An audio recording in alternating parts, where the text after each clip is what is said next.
ఎప్పటికీ రావట్లేదు. నా బొంద నా మొహం ఎలా తగలడిందేంట్రా? ఊళ్ళో వాళ్ళు గుర్తుపట్టకూడదని ఇలా వచ్చాం కదమ్మా. భవతి భిక్షాందేహి, భవతి భిక్షాందేహి. ఇంత ముద్దుంటాయమ్మా. అమ్మా రూపాయి అమ్మా. అమ్మా, గౌరీ అని ఒక ఆవిడ ఇక్కడ ఉండాలి, ఉందా? అలాంటి వాళ్ళు ఇక్కడెవరూ లేరు. వెళ్ళండి వెళ్ళండి.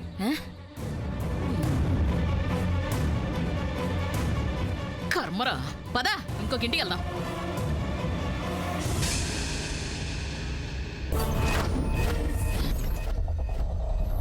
అమ్మా ఇదేంటి తాళం వేసుంది?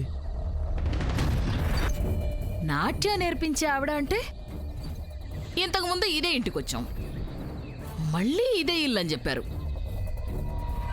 ఇప్పుడేమో చూస్తే తాళం వేసుందిరా. కొంపదీసి అప్పుడు చూసిన ఆ నల్ల ముఖంది గౌరీనే అయ్యుంటుందా? ఏమిటోరా, అంత గజిబిజిగా అయోమయంగా ఉంది. ఒకవేళ పారిపోయిందేమోనమ్మా. ఎక్కడికి పారిపోతుందిరా? దానికి వయసు మళ్ళిన ముసలోడు కూతురు తప్ప ఇంకెవ్వరూ లేరు. ఈ ఇంట్లో ఉండేది గౌరీనా కాదా? ఇంకెవరినైనా అడుగుదాం, పద. భవతి భిక్షాందేహి, భవతి భిక్షాందేహి. అమ్మా భవతి భిక్షాందేహి. అయ్యమ్మా, అదిగో అక్కడ తాళం వేసిందే ఆ ఇల్లు గౌరీదేనా? కాదు. చెప్పు గంగమ్మా. నా పేరు నీకెట్టా తెలుసు? మిమ్మల్ని ఏడో చూసినట్టుందే.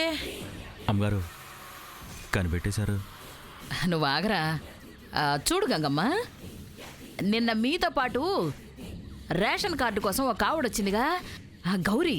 అదే ఆ గౌరీ ఎక్కడుంది? ఎక్కడుందమ్మా? నిన్న వచ్చింది మామిద్దరమే, ఇంకెవరు రాలేదే. అబద్ధాలు ఆడొద్దు, మరీ అదగా నిజం చెప్పండి. మీ వల్ల నిన్న నాకు దెబ్బ కూడా తగిలినది. ఊరు గాని ఊరొచ్చారని ఒగ్గేసినాం. ఇప్పుడు యాసం మార్చుకుని వచ్చి బెదిరిస్తున్నారా? అమ్మగారు వీళ్ళు ఇలా అడిగితే నిజం చెప్పరు, కత్తి తీయమంటారా?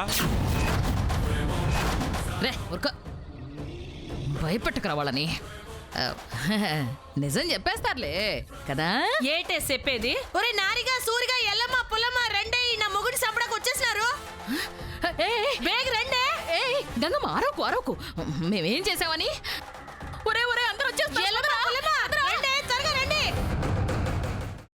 అమ్మ, అలాంటి వాళ్ళది నిజమైన ప్రేమ కాదు, అది వ్యామోహం. ఎగ్జాక్ట్లీ చిన్నత్త, నిజంగా ప్రేమించుకున్న వాళ్ళు అలా చేయరు. ఎంత మనసు విరిగిపోతే కన్న కూతుర్ని పట్టుకొని మా దృష్టిలో చచ్చిపోయా ఉంటుందా తల్లి? అది సరే అమ్మా, తన కూతురుతో తన మాట అనేటప్పుడు ఆమె మాటల్లో వ్యథ, కళ్ళల్లో బాధ గమనించావమ్మా? పెద్దబాబుకు బర్త్డే విషెస్ చెప్పు కూడా వెళ్ళాం కదా.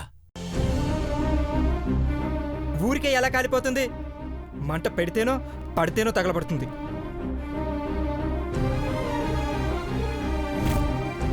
కరెక్ట్ చిన్నబాబు, నీకొచ్చినట్టే నాకు డౌట్ వచ్చింది. పార్వతే షర్టును తగలబెట్టిందనుకుంటా.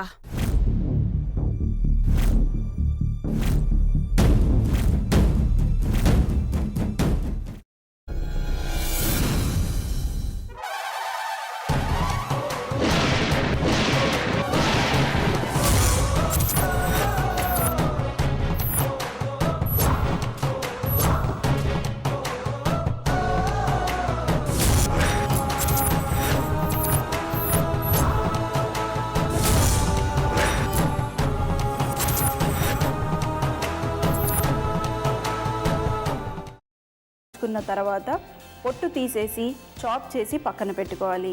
ఒక ప్యాన్లో కొద్దిగా నూనె వేడి చేసి అందులో ఆవాలు, మినప్పప్పు, శనగపప్పు, కరివేపాకు, సన్నగా తరిగి పెట్టుకున్న ఉల్లిపాయలు వేసుకుని 1 నిమిషం పాటు వేయించుకోవాలి. ఆ తర్వాత కాల్చి కట్ చేసి పెట్టుకున్న వంకాయని కూడా అందులో వేసుకుని బాగా మిక్స్ చేసి బౌల్లోకి ట్రాన్స్ఫర్ చేసుకుని అందులో తగినంత చిక్కటి పెరుగు లేదా పల్చటి పెరుగు వేసుకుని మిక్స్ చేసి అన్నంతో కానివ్వండి, చపాతీతో కానివ్వండి సర్వ్ చేసినా చాలా బాగుంటుంది.